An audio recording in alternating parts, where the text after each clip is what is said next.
वहीं संभल की मदीना मस्जिद से जुड़ी खबर है। आज मदीना मस्जिद पर चल सकता है बुलडोजर। सरकारी जमीन पर बनी है ये मस्जिद। अवैध कब्जे पर लगभग 8,78,000 का जुर्माना है। तो संभल की मदीना मस्जिद से जुड़ी खबर है। आज मदीना मस्जिद पर चल सकता है बुलडोजर। सरकारी जमीन पर बनी है ये मस्जिद। अवैध कब्जे पर 8,78,000 का जुर्माना है।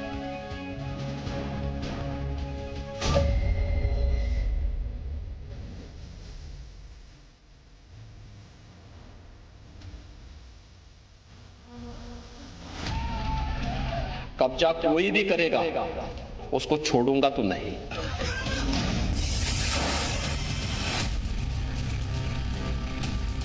अब बेटा समय आ गया, इसकी भरपाई भी कर लो।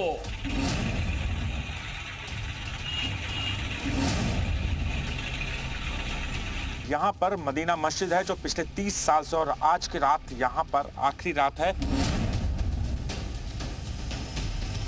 क्या वह किसी मस्जिद को कह सकते हैं क्या कि ये मस्जिद बेकार बनी है? ईंट उखाड़ ली है, हथौड़ा चल रहा है, भाईजान का सीना छलनी हो रहा है, क्योंकि कुछ घंटों के बाद योगी का बुलडोजर आएगा तो अल्लाह के रहमो करम से मस्जिद के बच जाने का ख्वाब देख रहे भाईजान के सपनों पर पानी फिर जाएगा। सरकार को जमीन ही तो चाहिए, इसके बदले में जमीन दे रहे हैं। हमने सरकार से अपील भी की है कि हम इसके बदले जमीन देना चाह रहे हैं।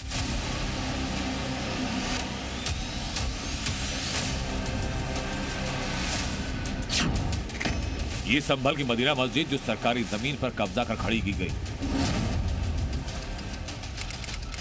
पता है सलेमपुर सालार। योगी का बुलडोजर इधर मुड़ने वाला है। यानी आज की रात संभल की मदीना मस्जिद के लिए आखिरी रात है।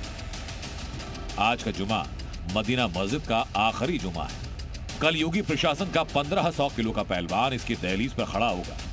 चौखट उखड़ रही होगी, ईंट गिर रही होगी, छत ढह रही होगी, पूरी की पूरी अवैध मस्जिद ध्वस्त हो रही होगी। तब समझ आएगा कि योगी राज में अवैध कब्जे का अर्थ क्या होता है। समय तो 3 तारीख का दिया था कि 3 तारीख से अगर तोड़ोगे अपने हाथ से तो ठीक है, नहीं तो बुलडोजर आके हम अपना मलबा गिरा देंगे आपका। मस्जिद जो है अब से 30 साल पहले जो है ग्राम समाज की जमीन पे बना दी गई थी। अब जो है प्रशासन की तरफ से नोटिस आया है कि ये मस्जिद खाली कर दी जाएगी। संभल की मदीना मस्जिद करीब 30 साल पुरानी है। बीते 3 दशकों से ये ग्राम सभा की जमीन पर है, लेकिन बीते 5 साल में इसके अवैध होने का खुलासा हुआ। जांच में पता चला कि सरकारी जमीन पर कब्जा कर बनी है, जिसके बाद मस्जिद की ओर बुलडोजर निगाह लगाए बैठा है। प्रशासन ने इस मस्जिद को खुद से तोड़ने के लिए 3 जनवरी तक का वक्त दिया।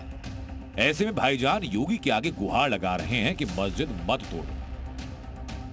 सरकार को बदले में जमीन चाहिए थी, जमीन दे देंगे बदले की। हाँ, खुद ही तोड़ा मजदूर लगाकर।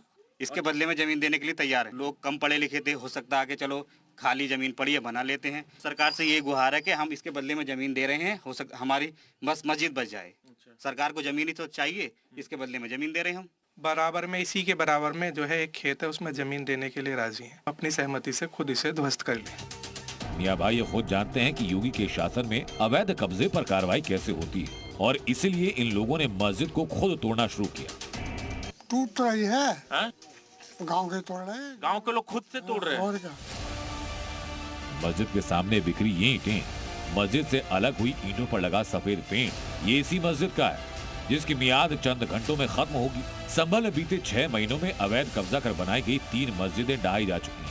चंदौसी नगर पालिका के सरकारी जमीन पर अवैध रूप से बनाई गई थी रज़ाए मुस्तफा मस्जिद पर पिछले साल जून में बुलडोजर चला। इसके बाद संभल के एचौंडा कम्बो गांव में एक अवैध मस्जिद भाईजान ने खुद तोड़ी। बुलडोजर ने गौ सुलवरा मस्जिद को संभल की जमीन से हटा दिया और अब अगला नंबर मदीना मस्जिद का है। हमने तो वही कहा है कि जो हमारा है वो हमें मिल जाना चाहिए। 2025 में मदीना मस्जिद तो बची, लेकिन नए साल पर यूपी में पहली टूटने वाली मस्जिद का रिकॉर्ड भी इसी के नाम होगा। ब्यूरो रिपोर्ट, जी मीडिया, संभल।